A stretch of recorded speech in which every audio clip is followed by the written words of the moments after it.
Hey friends, welcome to another episode of my vlog. It's Sunday, September 29th, and let me just show you here a few things in my garden, what I'm up to right now. I gotta say I'm a little bit low energy after we just had the last week of the quarter. When you work in sales as a full-time job, it's yeah, a lot of work, let's just say it like that.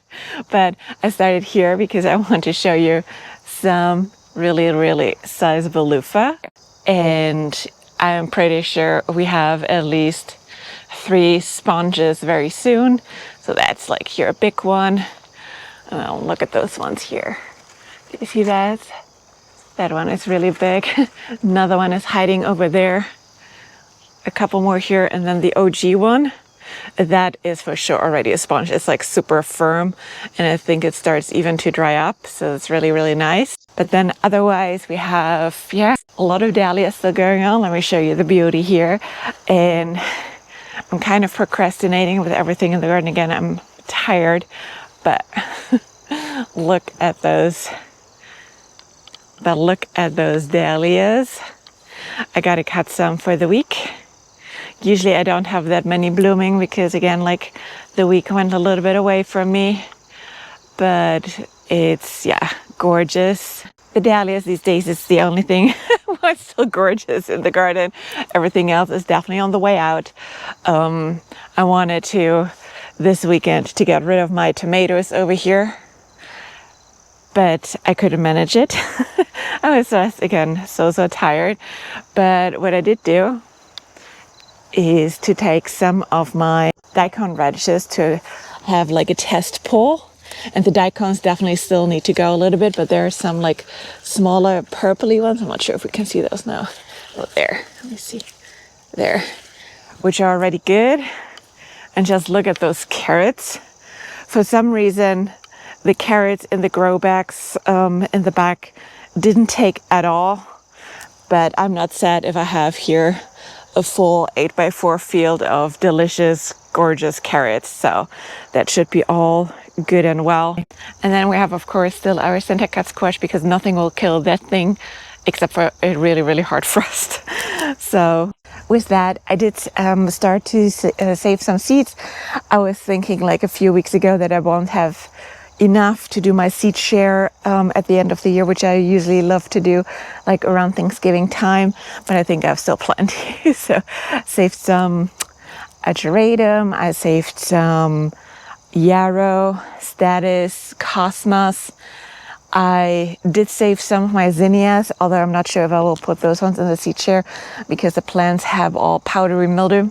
Although on the other hand, that shows up here every time in September, so I'm not sure how that will impact seed stock, but I might put a note on it so everybody knows that those plants had powdery mildew and like taking them on their own risk or something like that. But couldn't resist saving some of the floret zinnia seeds and see how they come out next year. One big task I still have to do very soon and that's labeling the dahlias. So you know that you should always label the dahlias like at the base as well, like with a flagging tape and just some markers so that you're able to identify what stem is which variety when frost killed them off and you were about to dig them, because you always think you will be able to do that without them, but you never will be. I'll promise you. I tried it before and failed.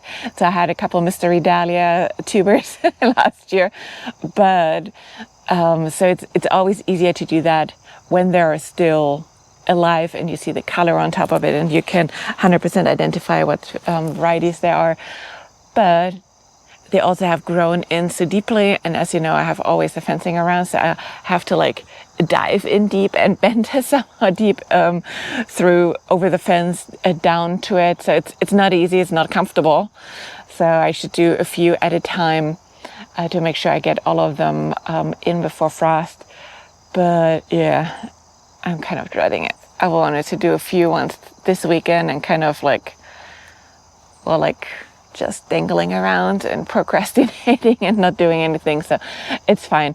Our 10-day forecast doesn't even consist of temperatures below 50 right now. in the night, which is kind of wild knowing that October starts next week. I would also say unusual. Typically we have now at least like temperatures in the 40s, although it can change here in a heartbeat too, right? So like in 3 weeks we might already like get a frost. So officially our first frost date here is, or our first average frost date is supposedly October 10th, which would be now on the 10-day forecast. But the last 3 years it was never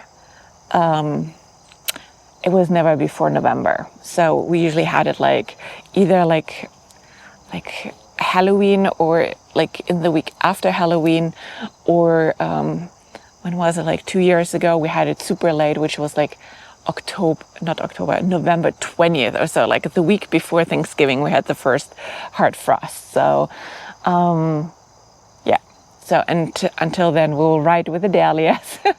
I leave the zinnias. I was going back and forth if I want to rip it out because they're so diseased, but there's still so many pollinators on them that I really don't want to get rid of them, and just let the pollinators have them and enjoy them. And a few blooms on the top still look really great, so it's not like they're all terrible mess. But anyway, it's just those end of season considerations. Let me know what you're up to and what you are considering for your garden and what your tasks are currently going on. Next week, so when you see that the week after, what you will see is in a review video on the floret zinnias and how I like them, what I thought was really great and what did not go so great with those ones. So that will be a little bit more crafted video for this one. And then we'll talk like fall and winter preparations on what I do to prepare myself for next season well. A few things you might not consider, especially if you're new to gardening, so look out for this one the week after. Yeah, and then we'll just roll with the weather punches of what we still can do here in terms of videos and stuff and see. But I can't believe how quickly the season flew by. It's always like you're waiting so hard for March to get started with the seed starting, and you're so happy that you can like play with seeds and soil again, and then you're even more happy when you can plant all those cute seedlings out in May and enjoy them for June, and then it makes like flip and summer is over and you're sitting here on the last weekend in September while everything is already like, at least everything summer is already like dying or not happy anymore.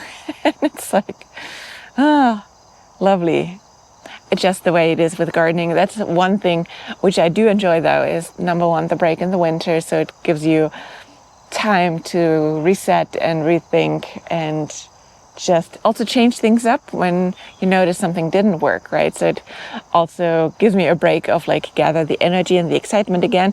I'm not sure if I would like gardening so much like completely all year round. I think it would get too tiring for me, or too, not boring, but like